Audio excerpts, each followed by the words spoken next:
to church, and there was all of these boys, and they were 16, 17, maybe 18 years old, and he was super handsome. Like my heart skipped a couple of beats. And how I met him is because, or the very first memory really that I had of them is I had us go outside for Sunday school because now we had this big group and we didn't fit in that chapel. But it was summertime, so they just had us take a bunch of chairs outside. And he kept throwing rocks at me. Because that's how boys were. So funny. Oh, come on, honey. No! Ow! Come on, honey, I'm making French fries. Ow! Your favorite ice cream. You know you love ice cream. Anyway, I saw him on Sundays, and I didn't know that he was interested in me, but I was very interested in him. And then one day, I can't remember if it was Doug came in to say something, but he's like, all those guys and, Christian and all of the guys are here, they want to go rabbit hunting. And so they came over and they asked my sisters if we wanted to go rabbit hunting.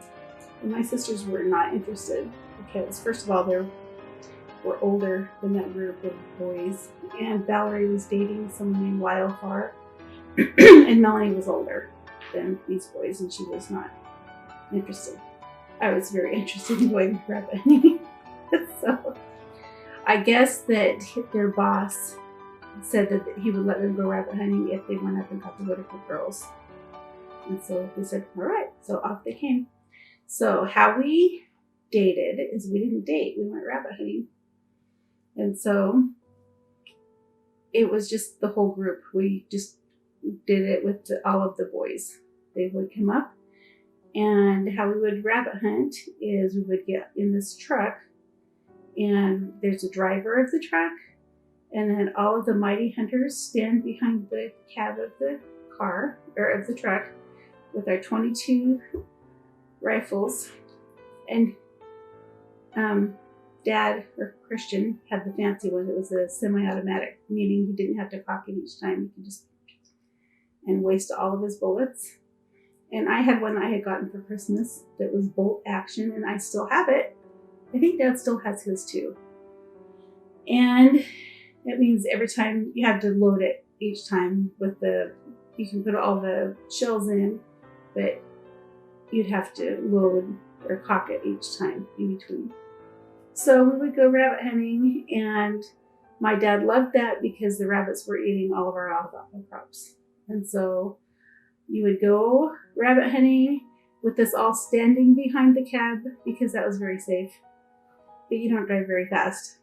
And you drive along, and you always go at night because that's when the rabbits are out. And then someone has a spotlight, and the spotlight has a handle, and they just go back and forth. Then the poor rabbit will, if you see a rabbit, it startles it and it stares at the spotlight. And then all of these guns, you shoot the rabbit, and that's what you do. And that's what we did. Okay, that's our rabbit hunting story. And that's how she met Dad. Yeah. All right, so we turned it off. They went to a movie, and they came out to see if we could go to the movie, but it was rated R. And of course, their parents weren't there, so they could go to whatever they wanted to. My parents wouldn't let me go to this rated R movie. It was Monty. No. It was Cheech and Chong something. And I was so jealous. I could hardly stand it. I think it was I can't remember what birthday it was, but off they went. This is after we were already liking each other. And he went to the movie without me, and Shauna Steen was there. And I didn't like that either. Anyway, that was the second year because he was there all summer, and then I liked him all summer, but we weren't a couple.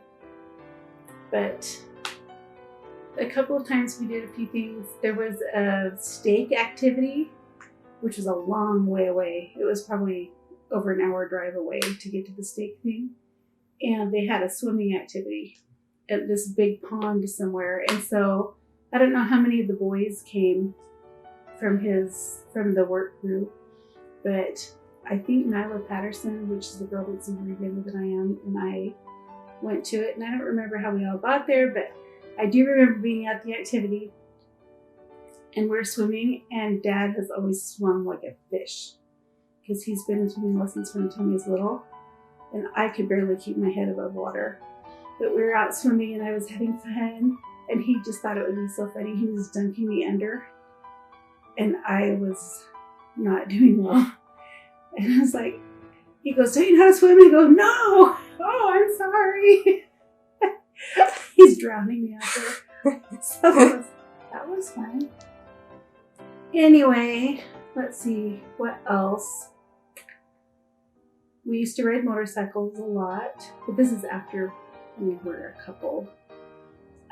So all summer, we would see each other on Sundays, or we'd go rabbit hunting with the group. And one time, I went into Eureka, and it's a long way. It's 12 miles into town. And so you don't ever expect to see anybody. But I got there, and one of the girls from school comes up to me, "You've got to see, there's all these cute guys in the store." And I was walking around through town, and she came up to me. Her name was Angie Robinson. "You got to come see." So we sneak into the store. It's a little tiny Rains Market basket, and it's about the size of the Kanosh Merc. And so we're peeking around the side of around the end of the shelf to see who are these cute guys that they were seeing. And it was Dad, and it was like, "Oh, hi Kendall, hi Christian." Anyway, because I said Kendall's name first, my friend, and because I said Kendall's name first, she thought that Christian's name was Kendall. And then later she lied and was telling people that she'd been going on dates with Kendall in the summer, and it was a lie because, she thought that that's who that was, and they didn't know that we liked each other and had been doing things all summer. It was pretty funny. She lied. That was kind of fun to see them there, because I always, whenever I saw him, my heart would skip a beat. He was pretty much the most handsome thing I've ever seen in my life. Anyway, Well, that's how he tricked me tricked you. into liking him. He's so cute. Anyway, what else? So, we would go on the motorcycle. The next year, he went home for school. He was in homeschool, which was kind of a big deal back then. No one homeschooled.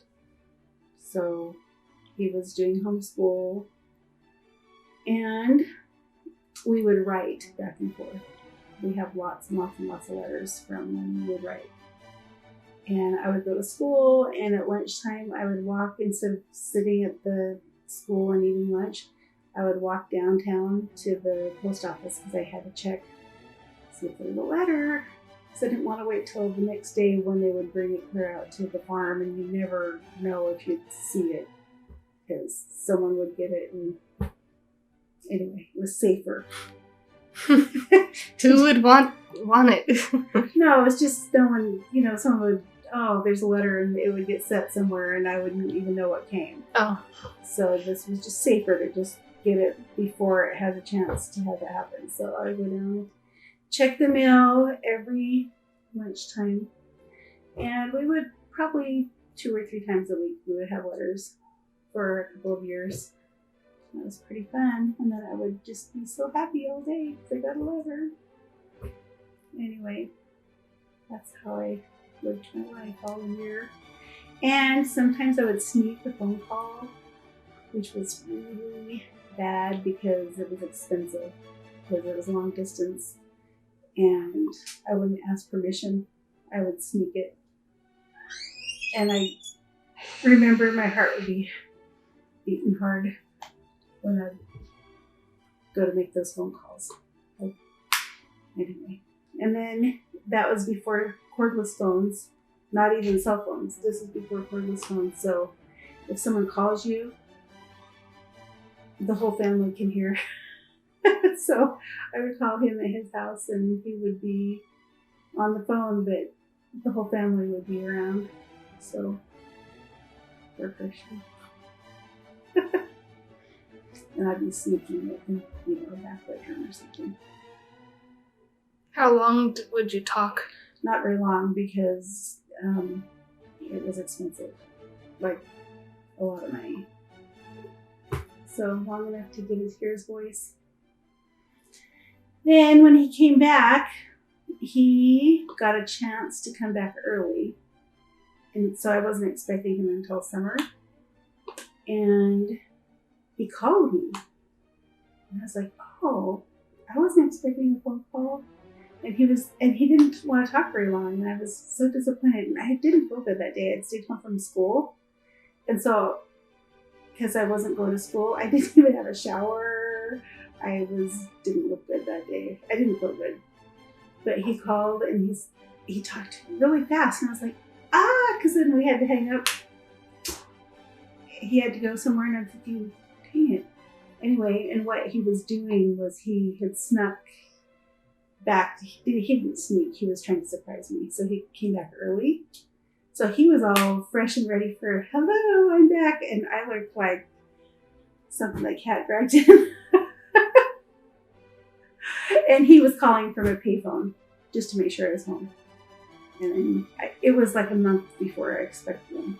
So it was super exciting. But as soon as I saw him, then I felt so embarrassed because of how I looked. So I went and had a quick shower and got cute. He's like, I was a little bit worried at first. Because I didn't look very good. He got back and thought, what was I doing? And he had brought this. It was really cute. He had bought something from, how they have fundraisers? Someone from his school had a fundraiser. And they had sold him this little record. You remember records? So it was a little white and black, or white chocolate and dark chocolate marbled in a thing of a record with the little, so it was just a piece of chocolate, but it looked like a record. And it had the grooves in it, and then it said, just for the record, I love you. They had sat on it and it had broken in half, and he's like, sorry. That was nice. Isn't that nice?